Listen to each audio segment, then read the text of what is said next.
Hey everyone, welcome back to the Mason Cox Show. Massive catch up. Yes, the Collingwood Magpies are into a preliminary final. Whatever that means. I call it a semi-final back home, but y'all call it a prelim, whatever that is. And exciting times. And today we're going to run through it all. But before we start, as always, the 7 platforms. We got YouTube, Twitter, Instagram, Facebook, TikTok, Apple, and Spotify. Follow us on all of those. Check it all out. We've got some amazing clips and some funny stories and everything else put up on there. So follow us on the socials. But we have hit a milestone. We've got 5K subscribers on Apple and Spotify. Let's go! Oh!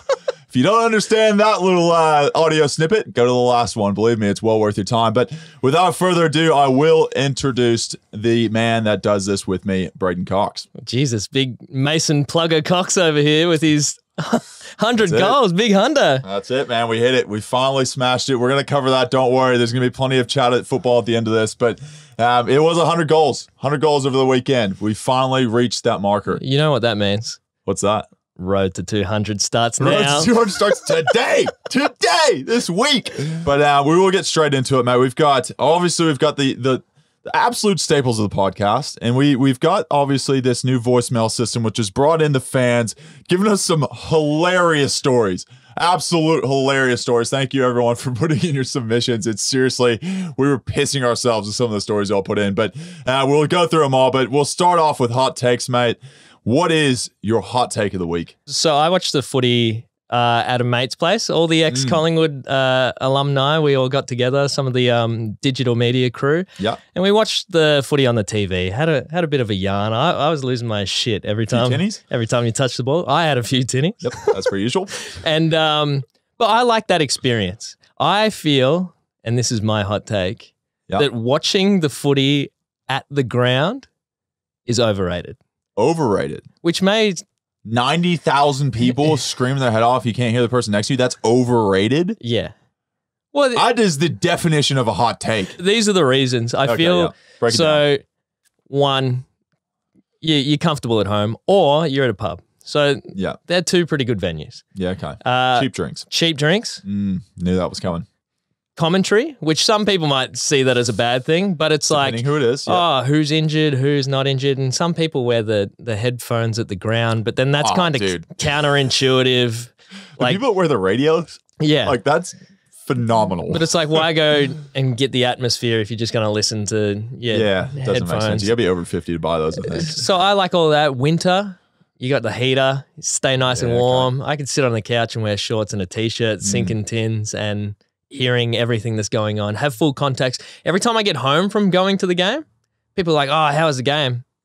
I don't really know what happened. Like I don't know who got X amount of touches. It's hard to like track goals. I don't know if someone was injured. I don't know. Like I just go like, oh yeah, like the atmosphere was good. But outside of that, it's so hard to gauge anything.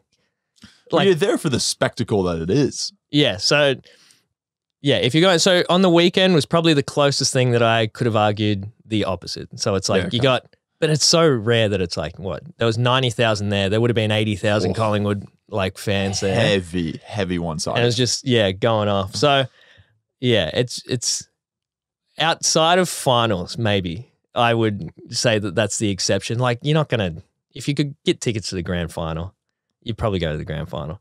But midway through June, it's pouring rain. It's freezing. Beers, mid-strength beers are $12. Overrated. Okay, I can somewhat see if it's like pissing down rain or hailing or sleeting. Like, do you even want to play when it's pouring rain? I always want to play, mate. But I will say my first game I ever played was up in Bendigo or maybe Ballarat. It rained, snowed, sleeted, sunny, and was like cloudy all within one game. It was so cold. We had literally a bucket of hot water on the sidelines. You come off, you just dunk your hands in there, try to get some kind of feeling back into your limbs. Yeah. It was that bad. I feel like Ballarat, when we were in the video department, Ballarat was like the roughest draw you could get. It's like, you got to go do the Ballarat VFL game. And it's like. That midwinter is rough. It's. Can you imagine if North Melbourne goes down to Tassie? I'm telling you, no one's going to be wanting to play down there. Yeah, it'll freezing be mid-June. That would be the biggest home ground advantage, surely. Yes, maybe. I'm not really sure. Like, Maybe too many people will be raising their hand between Gold Coast and North Melbourne down in Tassie. Yeah, but it's the same thing. It's like if you go to Queensland and play a game, like Brisbane are used to like the heat or whatever, and you roll in and they're acclimatized. It's always a wet game up in Brisbane. Always a wet game. Yeah, miserable. Good ground, the Gabba. Nice grass. Love the Gabba. I always like the little pool they have on the side. I've always wanted to like kick a goal, and like go jump into the pool. I think it'd be kind of fun. That'd be a good celebration. Anyway, we'll move into the next thing, awkward moments. We will get into audio grabs. Don't get me wrong. You guys will hear yourself in this podcast, and believe me, there's some absolute goodies coming up. But we will say this. What's your first awkward moment? Well documented that I am from Echuca. Yes. Shout out. This is actually a story from my sister. Yeah. Where, so you can go the back way, which is the fun way, to get back to Echuca through Romsey Lancefield. Not a lot going on between Romsey and Lancefield. Yep, it's just a dead straight road. One of those, it's just a single lane either side. Anyway, my sister's heading back on that journey, and there's just traffic banked up as far as she can see. Out there. Yeah. She's like, what the, like. Never happens out in Echuca. Yeah. So she's zigzagging in and out of cars, honking the horn, you know, bit worked up. Furious. She's never seen another car out there. Yeah. They're crawling along, and she's, I got places to be. Yeah. I got to get back to Echuca. Yeah. Everything's going on. I've got 100 Ks to go back to Echuca. I can't miss what's going on back there. Anyway, she keeps zigzagging, honking the horns, abusing people. Oh, no. Gets to the front, and they're all lined up behind a hearse, and it was a funeral. Did she pass the hearse, or did she just go fall in line? No, so then she got around and just kept going. Like, oh, no. Get out of there. You're not going to stick around. But that's still rude to pass a funeral procession. Well, you wouldn't do it if you knew. I mean, would you? I don't know. It depends how many cars. That's a very good question. I actually don't know the answer to that one, because if you are in the middle of like a one-lane highway, like you're probably not going to go and sit there for an hour and a half while everyone's trying to sort their stuff out. Yeah, and it's a bit of a stretch to get between those towns. If you're doing like 40 Ks an hour, it's like 100 K zone. And they just crawl. Yeah. You can't really go humming in a hearse, I can't imagine. There's no other way to get around it. It'd just be a one-lane highway going from one to the other. That's a good question. I don't know. Maybe you know, maybe the listeners will tell us. It's a unique what's appropriate. Question. What is it's could be very that could be our next week's hot take. I can't see him zigzagging around the Queen's hearse. Oh, no chance. Well, she's probably, it's probably horses. I don't think they've really updated to probably a hearse at this point. But I'll go into my awkward moment, and this happened actually over the weekend. I don't know what other people's opinions are on this kind of thing, but before the game, and I must say this, I'll say it into the next part, but before the game, there was, obviously, as you do, like to pay respects, there's a welcome to country for the Indigenous community, right? Yeah. And for everyone else involved, to welcome everyone onto the land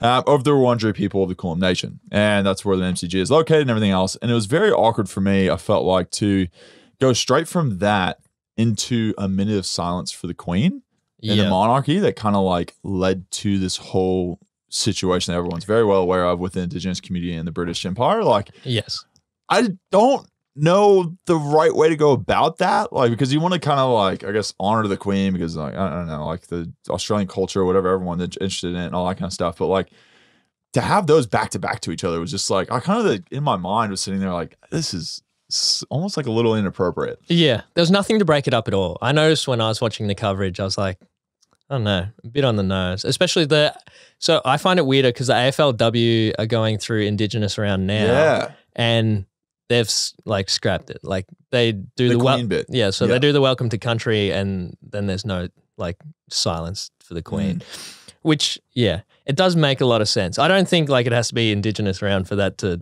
make a difference. Yeah, but it is like a weird circumstance for everyone. I felt very awkward on the ground of being like, is anyone else noticing this? Yeah. Like, I don't know if we what's going on here? What is like okay? I mean, I have no idea what the right answer is, but that was very awkward. I felt like on the weekend. I mean, you could argue all of that going into the national anthem and doing all that stuff. Yeah. Like, where do we put our foot down? I don't know.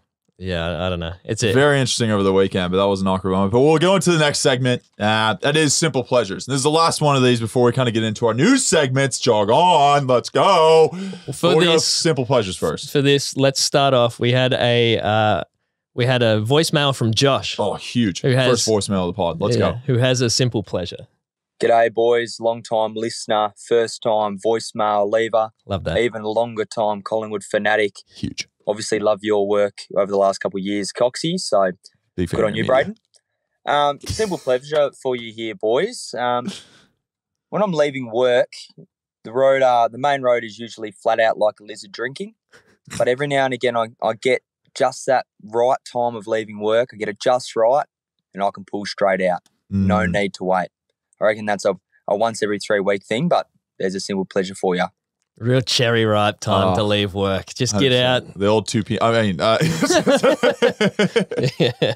yeah, geez, that's a good one. Especially, that is a very good one, actually. I you feel get all greens, and you're Yeah. just like straight, and you're like, oh man, I've literally cut this time in half. And you like Google Maps tells you 12 minutes, you get there in 10. yeah, because it's always like the lights are always to break up the traffic to separate Yeah. it all. But if you can get that gap in the middle, Oh, cruising by yourself, perfect day. I like that because on Saturdays, like when I do jobs in the van, get up Yeah. on the freeway and there's no one there, just cruising. Got the music playing, 100%. windows down just a little bit on either side to get the wind tunnel going, hair flicking back, Flicking back. hair in the mustache. Oh, Yeah, he it's loses good. a scarf out the side window, and Yeah, I like that. All right, we'll jump into my simple pleasure, and it's when, and it always seems to happen on the weekend. yeah, okay. I'm always a big snacker, and Huge. I'm a snacker too. I'll check the fridge no less than a dozen times, full well knowing there's nothing in there. Open it up, have a look, go, yeah, that's about right, and close it. But there's that one time where you fully expecting nothing to be in the fridge, you open it up, and something's in there that you forgot that you bought like the day Like, before. hidden out the back or Yeah. something. It's got pushed to the back of the fridge. Just a little something that's in there, even if it's like a cold drink or just like just a little something that you bought earlier, little block of chocolate or something. Whip it out. Oh, you're just sitting on the couch with the big beam and smile. That's good. That's my simple that pleasure. is a good pleasure. That is a good simple pleasure. I'm not going to lie. I'll go into mine, man. I actually had this recently.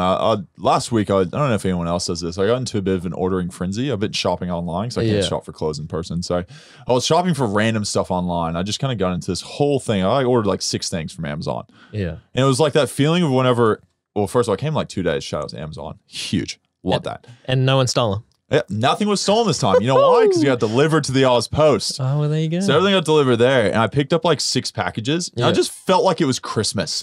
I was like, Christmas. I well and truly knew it was in those packages. I knew every single box and what it was. But getting home and being like, opening the box and knowing, like, and just opening a box, I feel like that's a simple pleasure of just like being able to be like, this was literally hand wrapped and gifted to me. Yeah.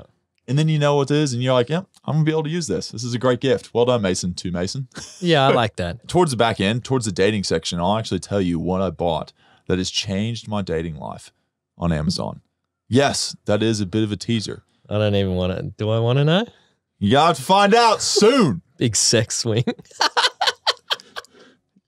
No, Brayden. Oh, this is our new segment. All right, new segment time. I feel like there's maybe, press that button. What is it? Oh, no, he's not ready. You can't. Yes. You can't throw curveballs at me. Oh, gosh. You know, you just put the producer under the pump. Jeez. New section is Jog On. Who are we telling? We alluded to this last week. Who are we and telling now to we've jog got some on? different ideas for this whole Jog On segment. Yeah. There's a lot of things in life people just got to jog on. Yeah. Just got to live. There's- Get on with your life. We don't want to hear it. There's plenty of people to tell to jog on. There's more people to tell to jog on than there isn't. But yeah. Do you want me to start? I'm happy to start on this one because this happened recently. This happened after the game. So after the game, it was like 11:30, and I was like rushing to get to Coles before it closed at midnight, right? And I get to like the door at 11:55, park my car, run up, doors are closed. I was like, the hell, you got 5 minutes left, man. Like, what's the deal? So annoyingly, I start walking back to my car. Within those 30 seconds of me walking to the door of Coles and coming back, there's a guy in front of my car just standing there, and I was like, oh, that's a bit weird. And this is obviously midnight on Swan Street. Yeah. A few bars around.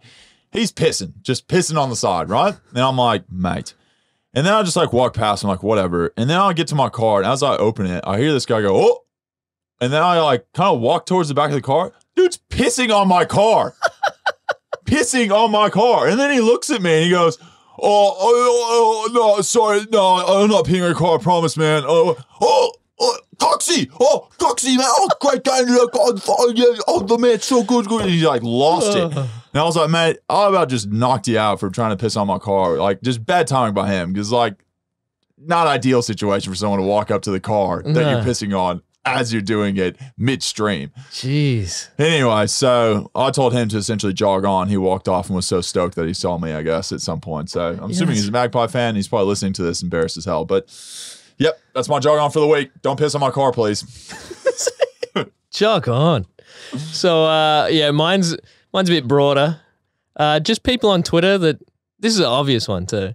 People on Twitter that have all these like real strong reactions and opinions, and they're telling everyone Twitter's for. But they don't have their picture or their name on their profile. And they got like two followers. Keyboard warriors. Jog on. There's plenty of those. There's so many of those. There's just so accounts many. that just are just like I don't even know. What's the fella's name from MySpace? Tom? Yeah, it's like Tom from MySpace, just his photo. But I can only imagine if Twitter, I think this would make Twitter a lot better of a place. What if Twitter was like LinkedIn, where you had to put where you worked and like your actual role within a company? So then if someone does say something ridiculous, like you can go to the company and be like, you are hiring an absolute idiot. There has to be something, because people talk about it all the time, and there's some good around like being anonymous. Like if someone wants to out someone for something horrific that they've done but don't want their name to be associated with it or whatever, like but I feel like it's definitely outweighed by the opposite. Like all the negativity, the abuse, like racism, sexism, like it's wild. All of that stuff. And no one gets like, it just goes into essentially like a bot account that no one can actually find. Which is what happens in the AFL circles. Like it happens all the time, unfortunately, but it's just like Indigenous player will be vilified on social media. They'll take a screenshot. The club will roll out the email that says, club statement, enough's enough. We're not putting up with this anymore. But their hands are completely tied, because the next day, if someone does it again, they just roll out the email.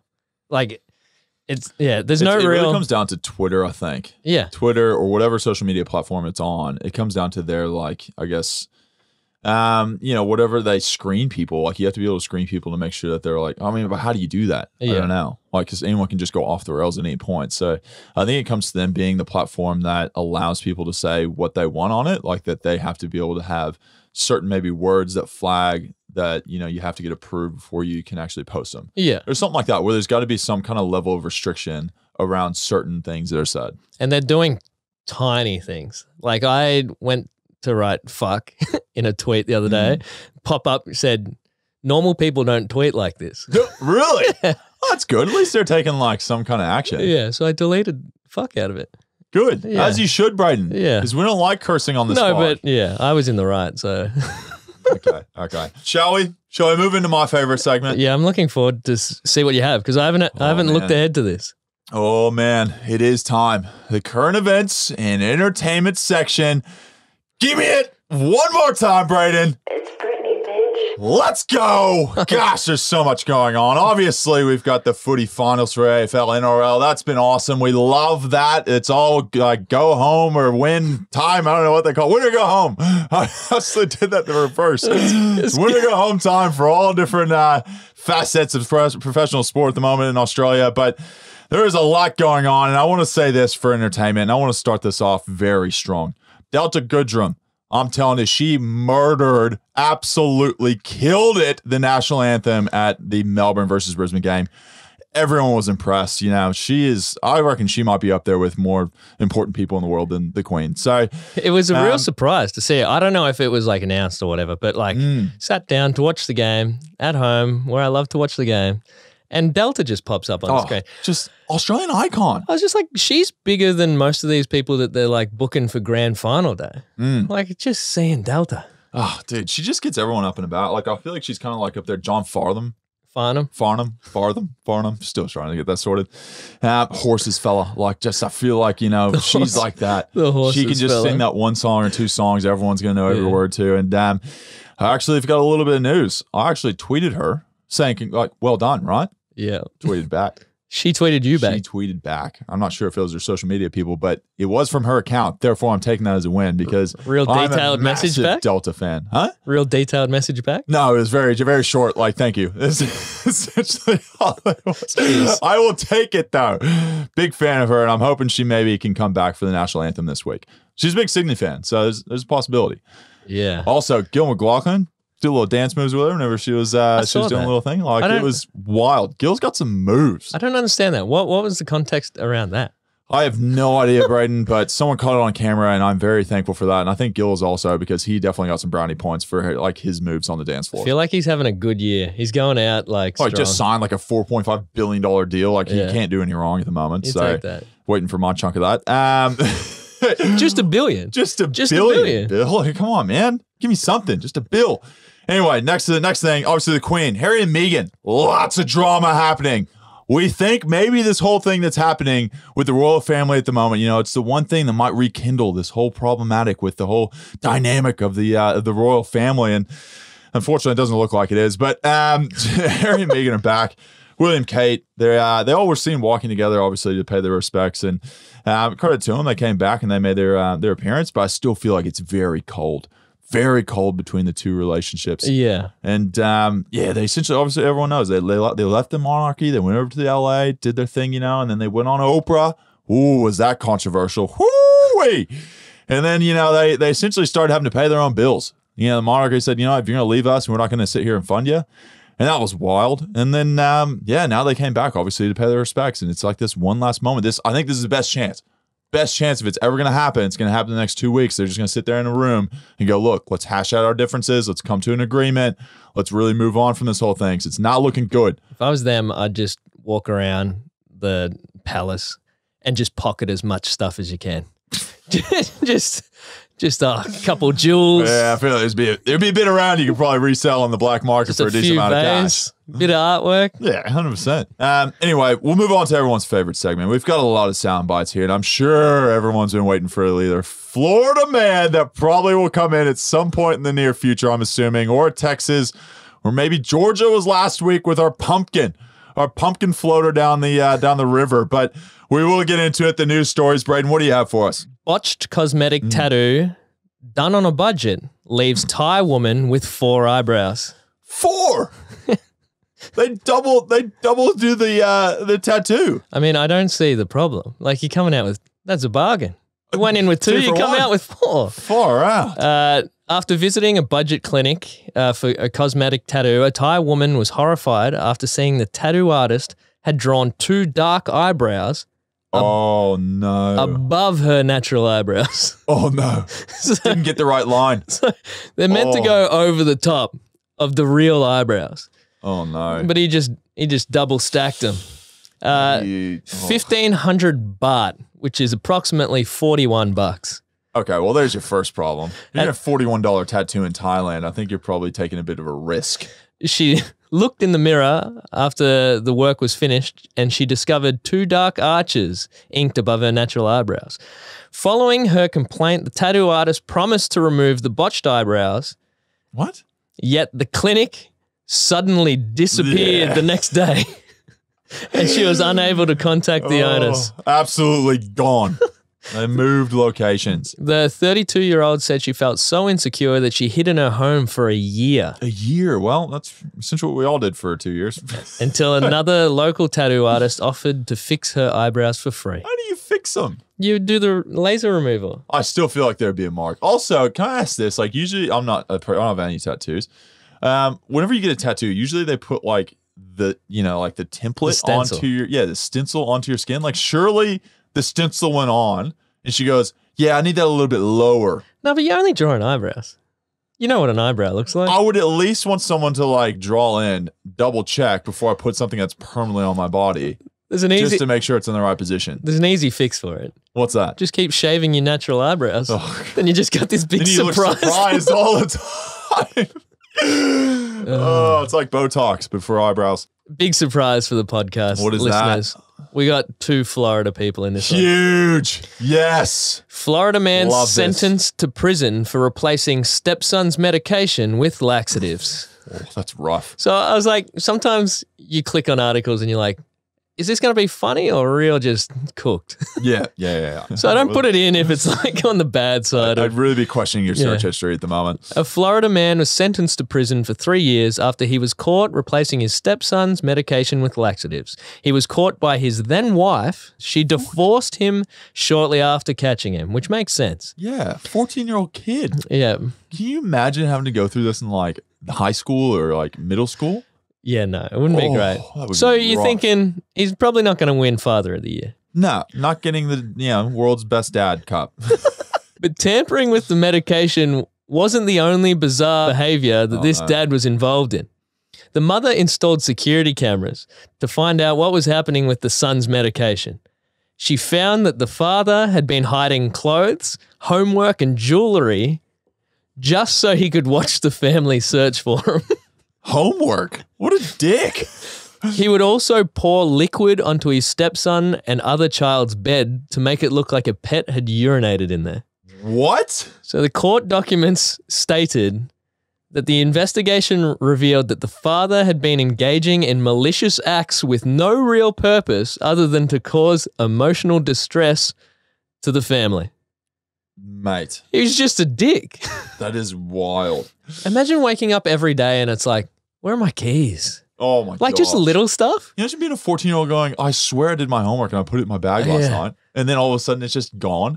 Yeah, I thought that there was definitely milk in the fridge yesterday. Like just little annoying ass stuff. All right, what's next? What else you got for us? Not the smartest decision a Florida boy could make, says man that survived 3 days lost in the woods after an alligator attack. Okay. 3 days. Far out. Eric Murder was lost in the woods at Lake Manatee Fish Camp. When he finally stumbled across Lake Manatee, he decided to swim across rather than go around. Gosh. But he was confronted by a gator that bit his arm off. Very Florida-like. But that's just the beginning of the story. That's ridiculous enough, Yeah. but there's more. So he swims back to where he started, right? Yeah, okay. With one arm. With one arm. So now he's lost in the woods with one arm, but he survives 3 grueling days. So he can't find his way out because he was lost in the first place. And in these like mangroves or whatever, Yeah. It's bleed out after 3 days. it's higher than his head. So he can't see. Oh my gosh. He says he looks down and he can see bones poking out, muscles, and when he moves his fingers, he can see the tendons twitching.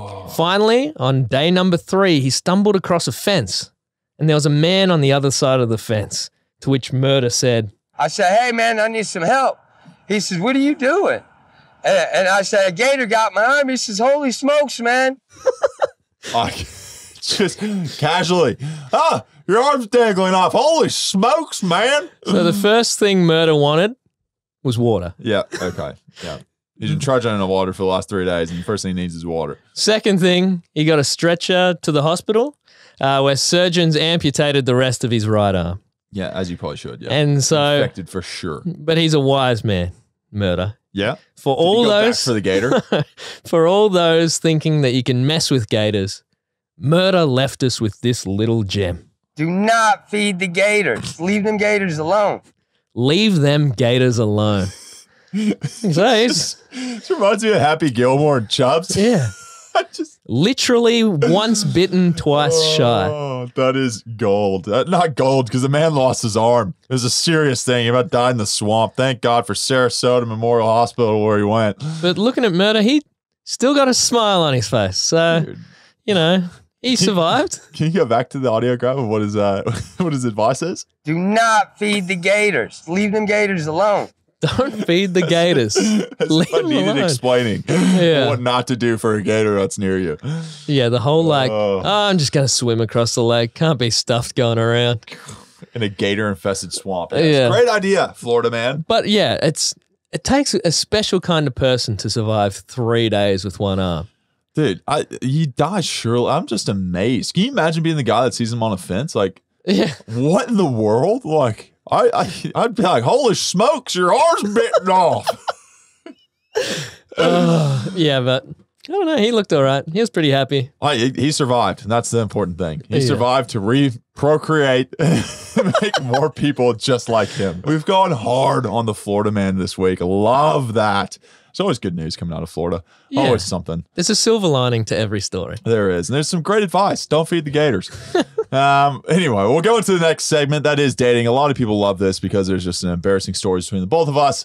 And luckily, there's other people that feel the same pain. And they've started to really bring in some of their own experiences. And now we've got some great voicemails from people that have told us some terrible dating experiences. This is brilliant because you realize You're not alone. After listening to the voicemails, everyone's going through this. But last week you asked after someone that you were dating got food poisoning, they couldn't help it, and it was coming out both ends. But after that, you just couldn't look at them the same way. Yeah. So we put it out there. Has anyone ever had that experience? Something that you just can't look past. It mightn't be their fault, but something that you just can't look past. And we had this one from Gemma.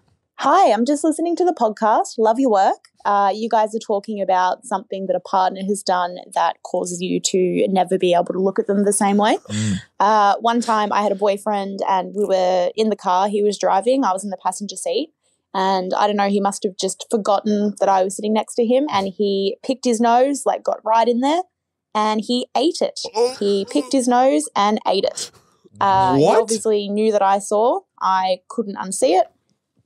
We shared an awkward glance and then a very long, awkward car ride. We were probably together for maybe a couple of weeks after that, and then I couldn't get past it.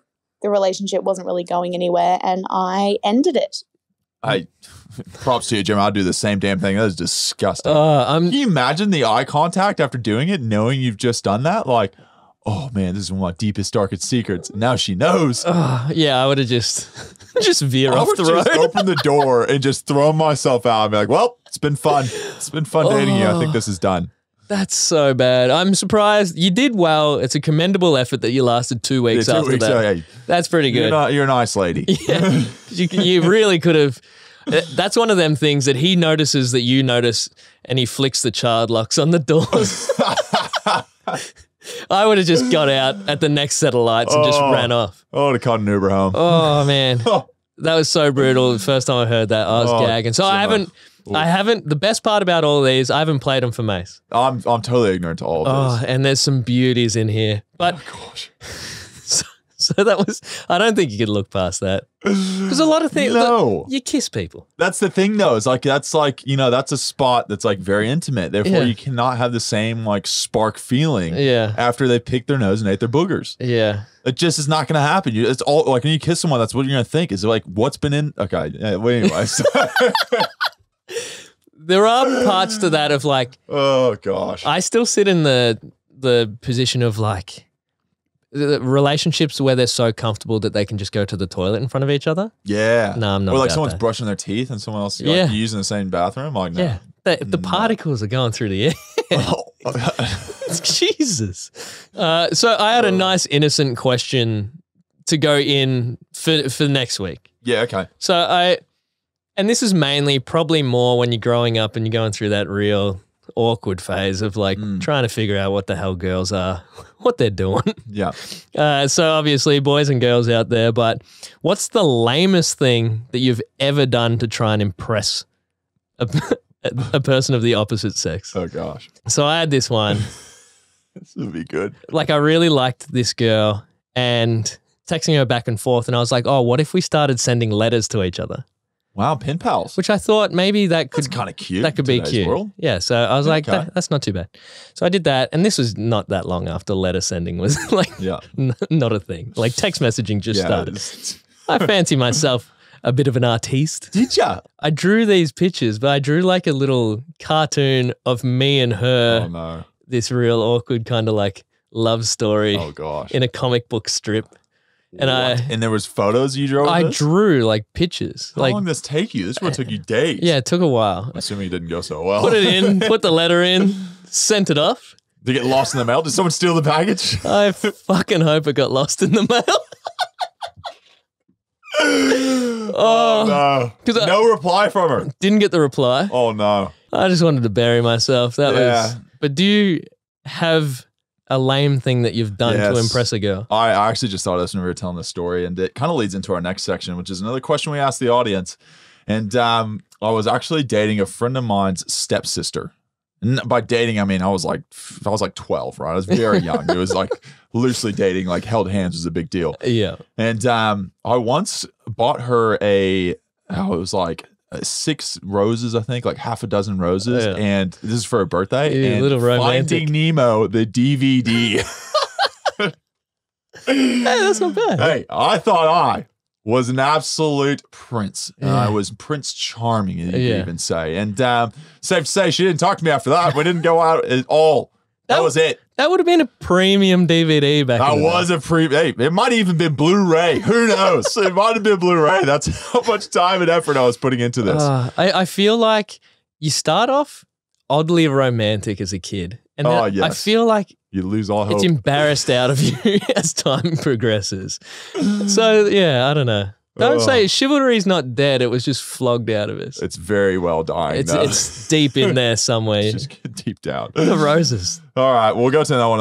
I'll give my bad date experience also. We have off the back of this a listener bad date, and it's an absolute epic. Is it? It's a two-parter, and Two-parter. it's just, as far as storytelling goes, it's just, it's pretty good. So you got to stick around for that. And thank you for all the you got some voicemails. Seriously, the voicemails changing the game. Keep it up. Anyway, We love it. tell us your bad date.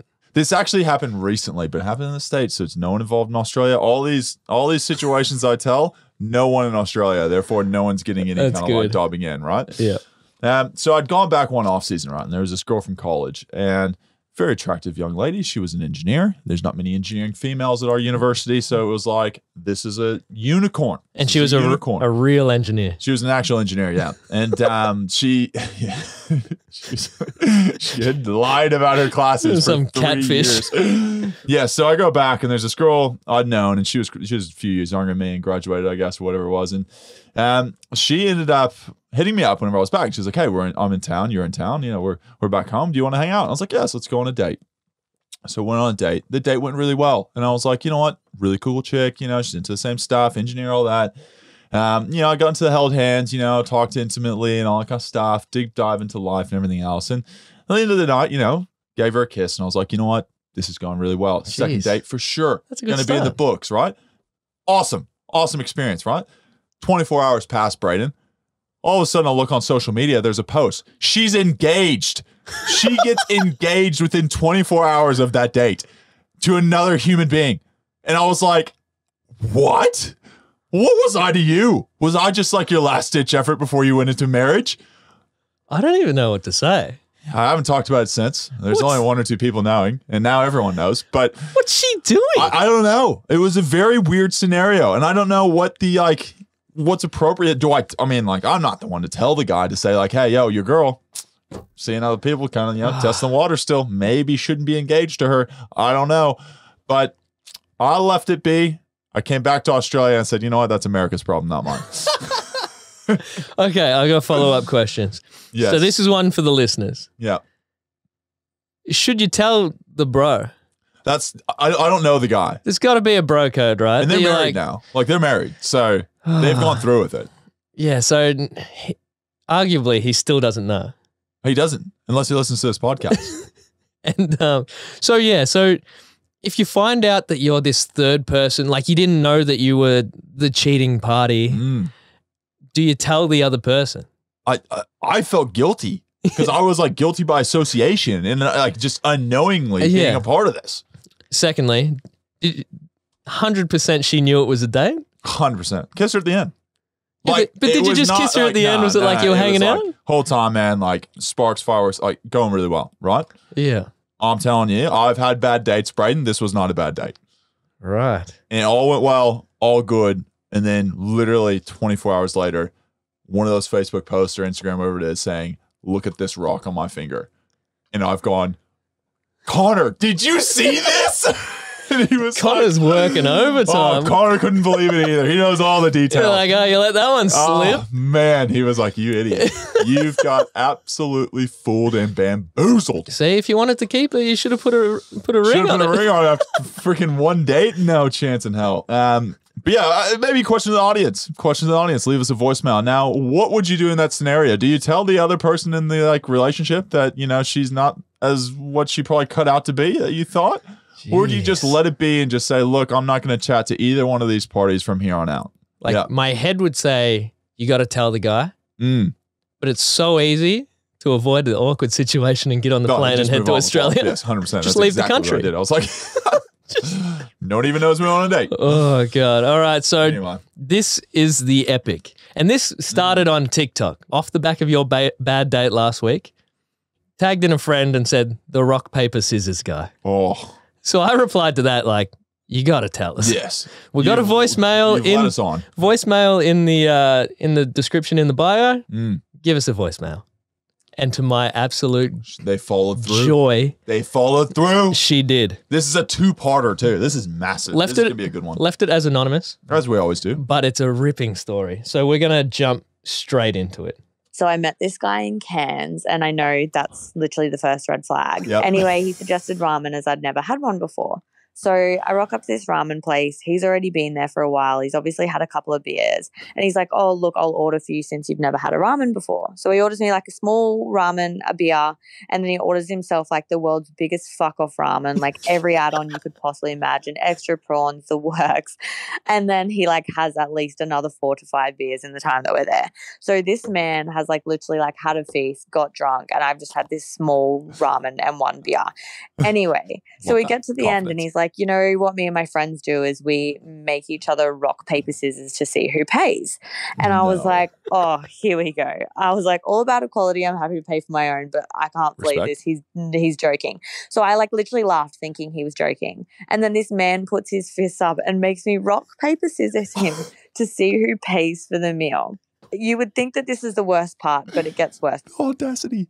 So it gets worse. That's part one. So he's That's sitting there with he's going, sitting there with best out of 3. I wonder if he loses the first one. Does he go 1, 2, 3, shoot. What are you doing, bro? Can you imagine he like loses the first one? He looks like he goes, no, best out of 3, babe. Best of 3. Best of 3. Yeah, so that's just part 1. Okay. Phew. That's a good start. That's a good start, Anonymous. So we're going to jump straight into part 2. Straight into part 2. We go up to the counter. He takes a step back. He lets me pay. And at this point, I'm just like, did that really happen? Flabbergasted. I've been bamboozled, hoodwinked. Anyway, so he's like, look, I feel bad. Like, let's go to a bar after this and I'll get you a drink. And I'm like, fuck yeah, I'm going to be getting myself like a margarita. So we go to a bar after that. He's like, what do you want to drink? I'm like, oh yeah, I'll have margarita. He looks at the specials board and it's like $6 Great Northern. And this guy had a good job, by the way. He's like, oh, she'll have the $6 Great Northern special. And I'm just like, I've been stitched up here. What is going on? Scull the beer. And I'm like, get me the fuck out of here. This has been the most like weird date of my life. This guy can't be serious. And mind you, on the ramen date, he spent ages making a point of telling me how he hates smokers, thinks they're gross. Like, don't even know why he brought it up because I'm not one myself. I'm like, all right, date's over. Walk to my car. Like, I just want to get out of here now. This man tries to kiss me and I'm just thinking, this ain't it. It's not happening. And then he thinks I can't see him as I drive off and he lights up a fucking cigarette and starts smoking. So this man's just like hoodwinked me for a huge ramen dinner with a heap of beers, tried to get a kiss out of it, buys me one Great Northern and then lights a durry at the end. And I'm just like, I need to reflect on the men I'm going out on dates with. Oh, that is rough beyond belief. Can you imagine going on a date with someone going like probably $50 at least in the hole, and then he comes out and goes, oh, there's a special Great Northern, $6 I'll have too. That was love. The fact that he's like, oh, what do you want to drink? She says like a cocktail, and he's like, yeah, cool. She'll have the Great Northern. Just why ask? Why ask? And the whole the head fuckery of being like, I hate smokers. Yes. Like if you smoke, I smoke. But if you smoke, that's disgusting. Like the hypocrisy. Oh, and trying to pinch the kiss is like the icing on the cake. Oh my God. Of the shit I'm date. surprised you didn't slap him. Oh, it's brutal. I think you'd just be in shock. Oh, just like, I would have take the Great Northern beer, but if I was a female and this happened to me, poured it into a glass and just thrown it in his face and said, I'm out. I'm done. This is ridiculous. And That is phenomenal. The anonymous person that said that, I'm sorry. I hope you've had a better date since, because that is literally as low as the bar goes. I think it's awesome to have that. Clearly, it's bringing her and her friends together. Oh, they'll share that story and be like, look, it could be worse. I'll tell you this story about this one day. I feel like there's going to be, and we need more of them, is like just bros letting the team down. Just real bad dates from guys. Because we all hear that like guys are dicks or whatever, but it's because there's this strong population of dudes out there that's just letting the team down. Yes. We need to find them, uncover them. Uncover the guy. There's always one guy in the group that everyone just makes fun of. And he just ruins the scenario every time. That's brutal. It's anonymous people, so it doesn't matter. They won't know that they're on a podcast. They won't know that they're going to go live to an audience that might be millions of people. But in all honesty, do send some in, because I feel like that is one of the great stories of a terrible date, and she will never have ramen again. I can almost guarantee you that. But there's got to be other ones out there. There's got to be other ones. So good. And this is off the back of last week. Mace wanted to know the rules around, can you date a sister's friend? Yeah. Can you date a brother's friend? Can you date a mate's sister? A lot of feedback on that. What's the rules? Tell us the rules. Because we established between us that the rules, the one clear rule is you got to ask. You got to keep them in the loop. Yep. You got to ask. But unfortunately, we had someone that didn't. Yeah, so I'm dating my best mate's of 10 years of sister. It's been great for 7 months, which is how long we've been dating. However, the brother didn't really like me after a while because I didn't have the chat with him. So we sort of decided that she would talk to him instead. Worked out that wasn't great. Anyway, we had the chat. We're both on the same page now and we moved past it. But I mean, if I was to give any advice to anyone in this situation, I would just say have a chat, because it's going to save so much more of a headache in the long run. Yes, agree. Even if you don't want to, just do it. Get it over and done with. It'll just work better. So we were right. We were right. We've got confirmed. According to this one person that sent us a voicemail, yes. We got confirmation. From a first-hand source. Let them know. Tell them, ask. Tell them beforehand, otherwise shit's going to hit the fan. Yeah. And then we had another one right in. Oh, gosh. This one was a little more confusing.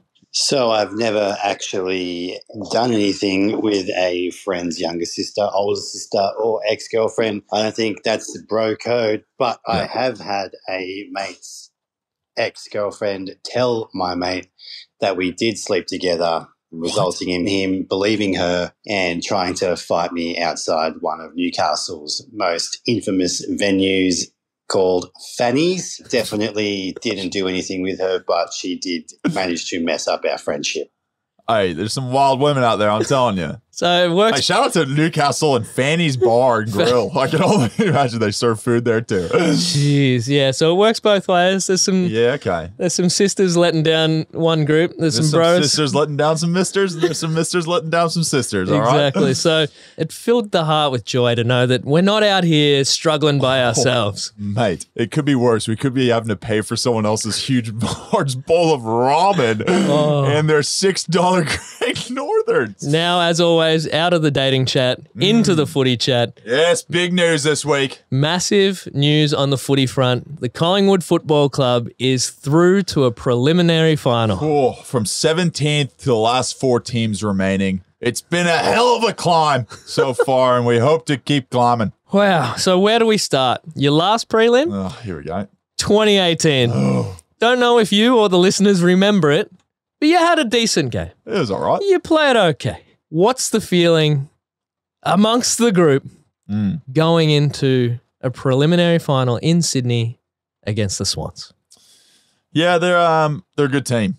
Credit to them. They beat good. us. Oh man, they beat us at Sydney's home ground recently, and we'll have to go back there and go back and try to beat them and try to turn the tables. But yeah, it's they're a good team, man. It's gonna be definitely a challenge. But yeah, we're up for it. I mean, we're excited, man. Like this whole year has been an amazing experience, and we've got to be able to play in some really big games in front of some really big crowds. I know Sydney will be another big crowd, and obviously another big game being a preliminary final. But Yeah, I don't know. It's like just a great experience from my personal standpoint. I can't talk about the rest of the team because I don't really know what's going on in their heads. But yeah, we'll start prepping for them and really get into it. Is the PC boring as batshit kind of answer that I'm going to have to give you? But no, it's exciting. Mom and Dad are coming.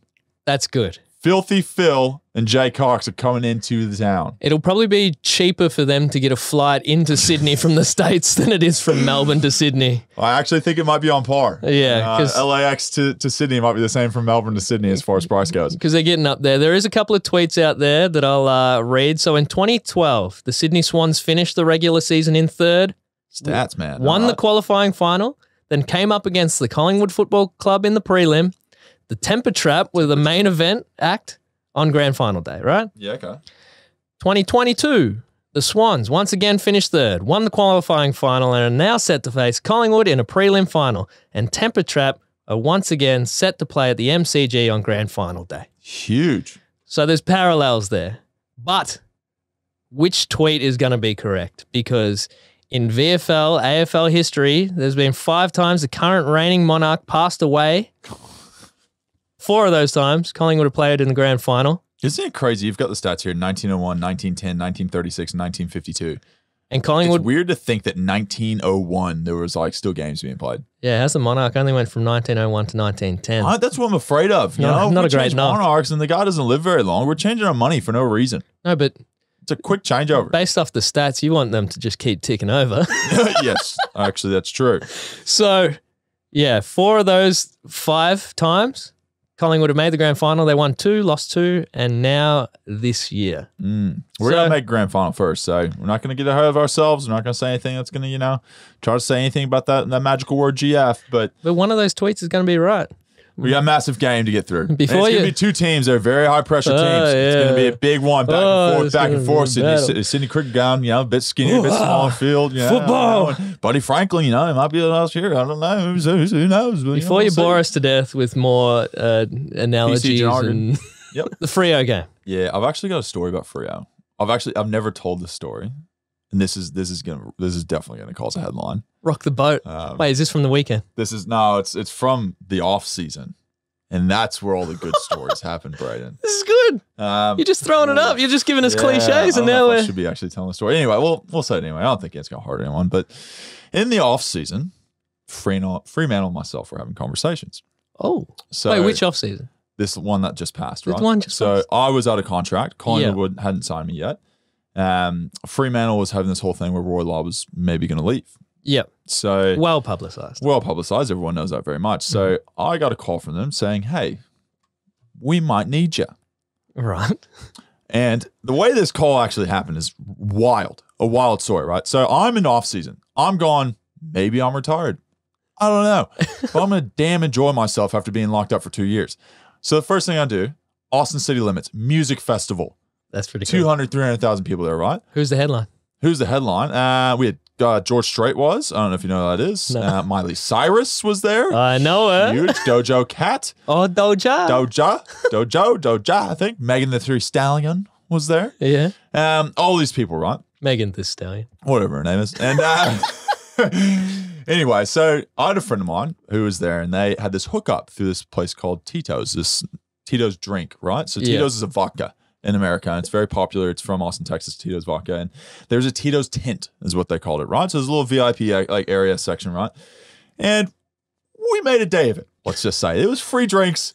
Your boy was lit. On vodka. Your boy was just in this sweltering, like 40-plus degree heat, smashing vodka tonics, just having a grand old time because he hadn't left and seen another human for 2 years. So rehydrating too. Yes. Oh, it's so good for you, right? And I get this call from my manager.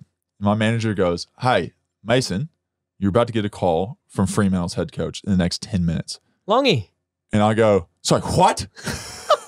I had well and truly written off the night at that point. Thanks for the heads up. And I was like, "I'm sorry, what was, huh? And he's like, "Yep, you need to be on a phone call in 10 minutes with Freo's coach." And he's a friend of mine. Justin's a friend of mine. And like, there's a few boys that have moved over from Collingwood over to Fremantle. So I look at my brother and I go, "Nolan, water, coffee, anything. Sober my ass up ASAP.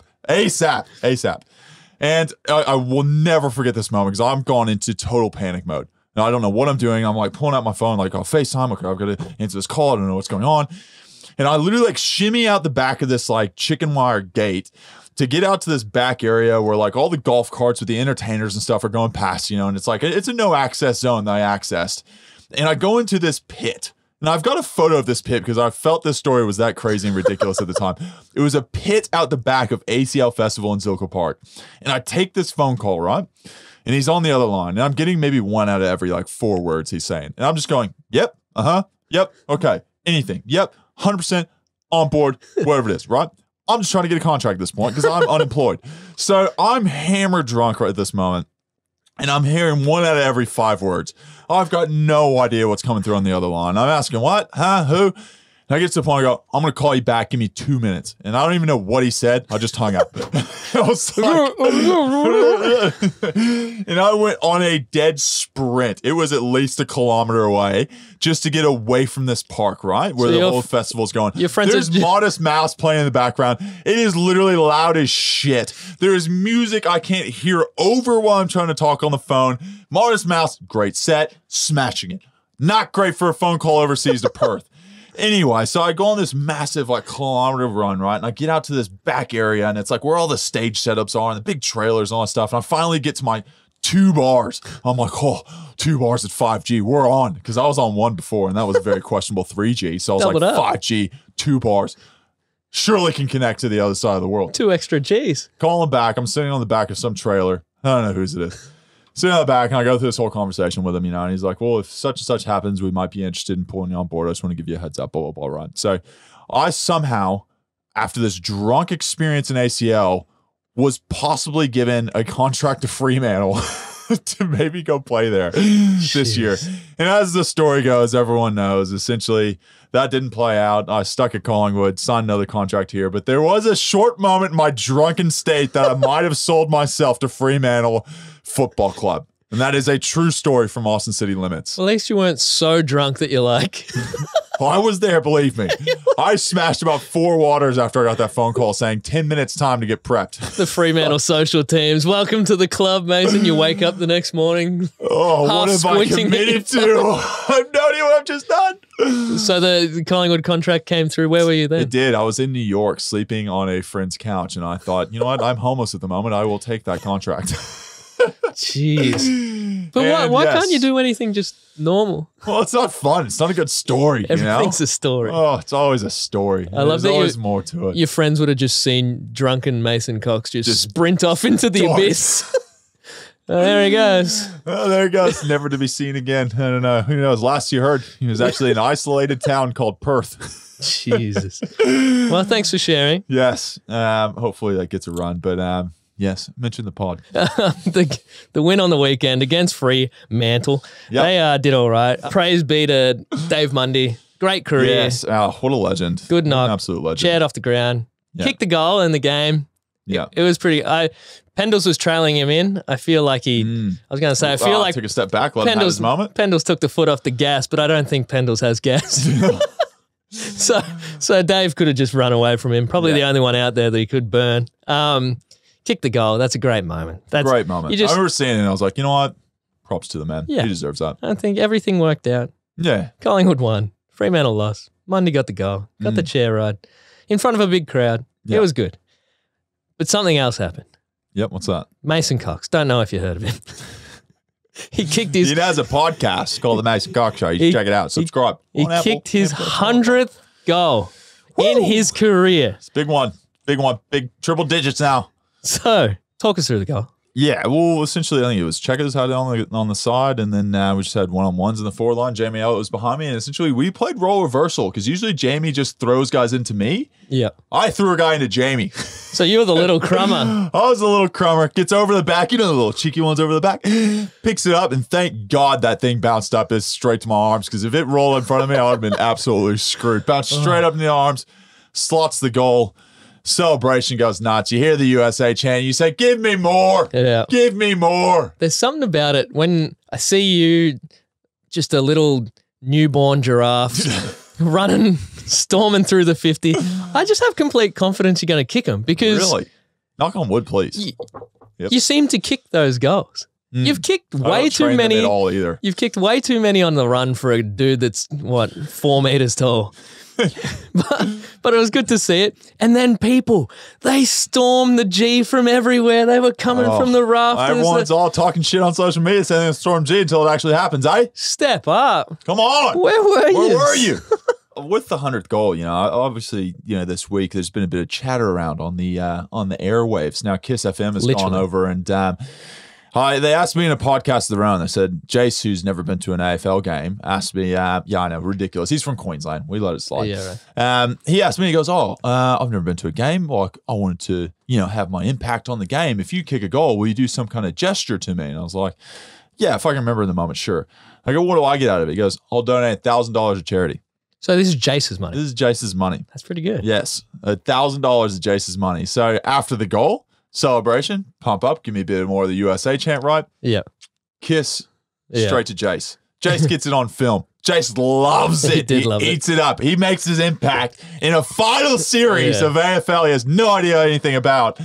And he's donated $1,000 to Ladder, and we're pretty excited about that. So something as simple as literally just kissing the air in a random moment and remembering that is $1,000 to a good cause. That is nice. It was very nice. Cool. I was waiting for the celebration. So I gifted up. I do my little gifts, and then I'm looking down, posting the gift to Twitter. Everyone starts, he's got it again. I was like, don't kick another goal.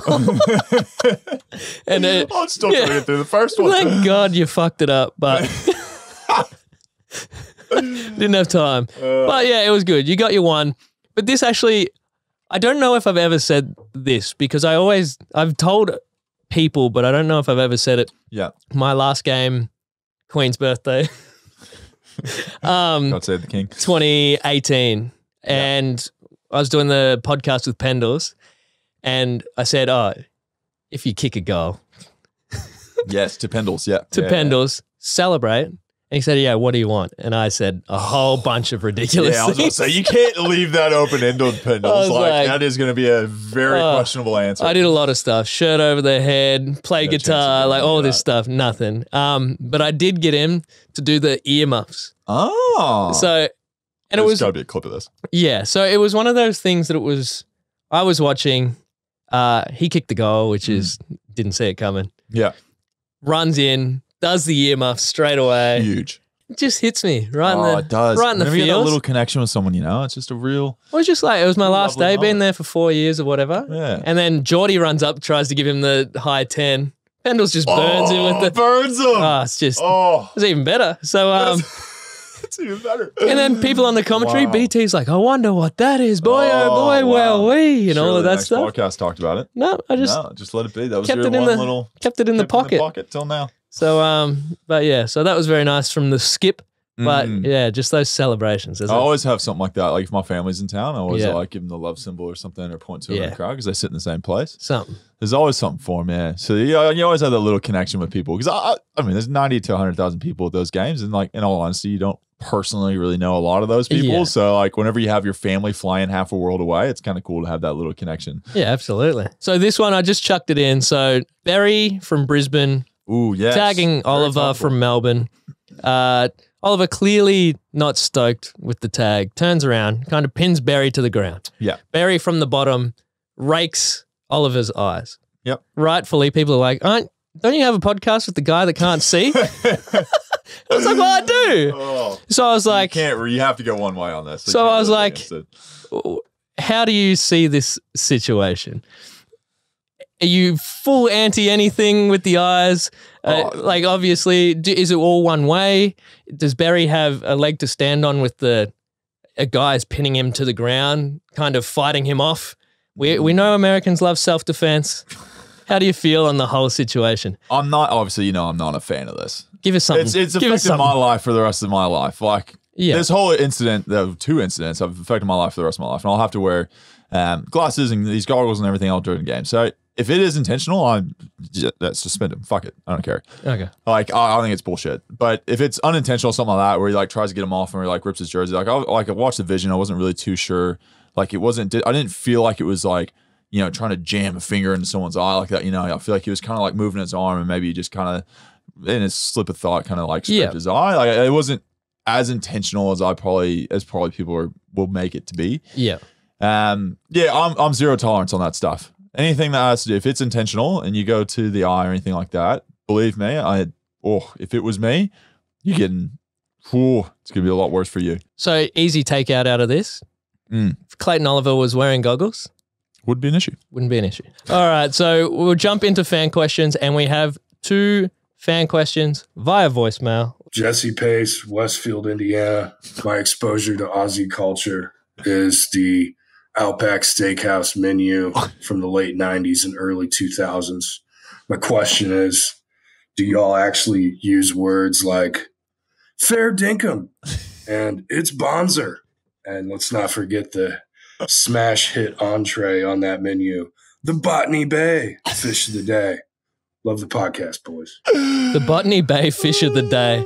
Hey, it's bloomin' onions. That's all you go to Outback Steakhouse. I don't even know anything else on that menu but bloomin' onions. I think he did well. I think he was putting on the accent for fair dinkum. Thick accent. Fair dinkum. I'll let you answer this one.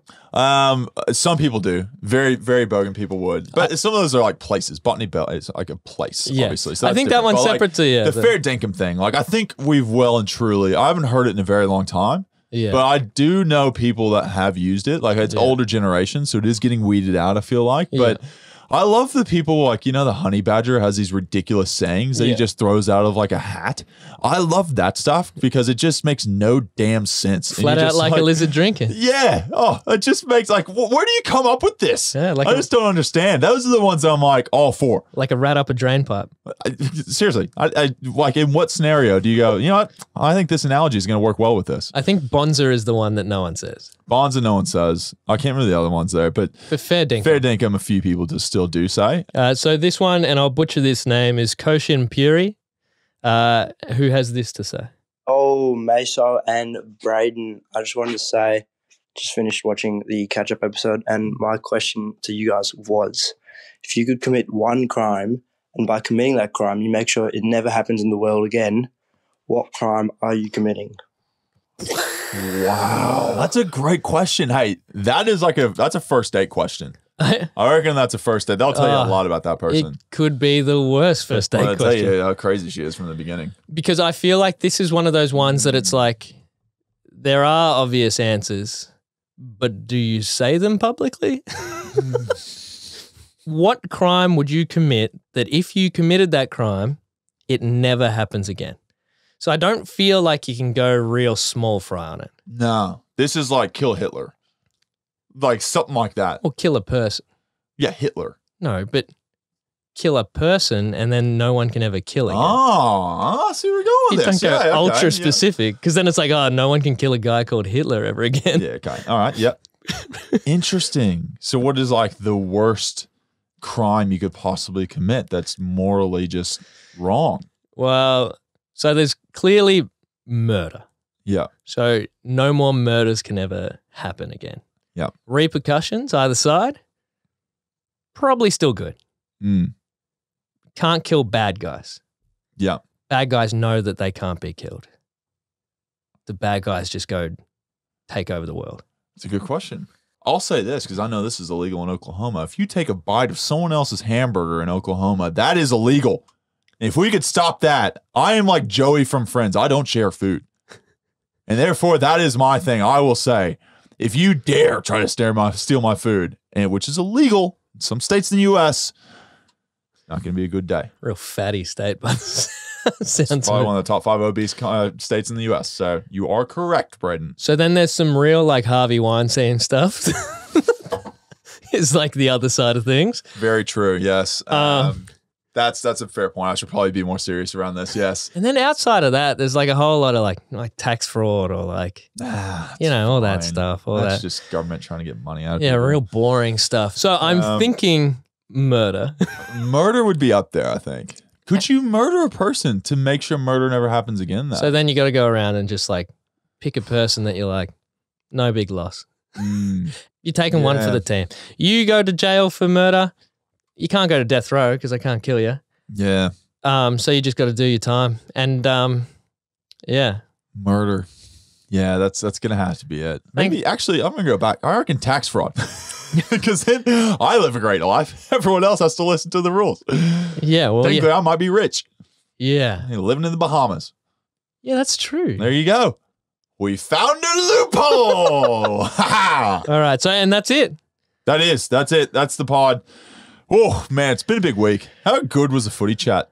Good. 100th goal. Oh, I'm so hyped to get that one done with. And it's still going. There's more to come. This is the end of the road. So I do have a couple of little housekeeping things to bring up to the fans. I feel like we need a name for the listeners. Yeah, okay. Yep. What's the community called? What's the community What's the Mason Cox Show community called?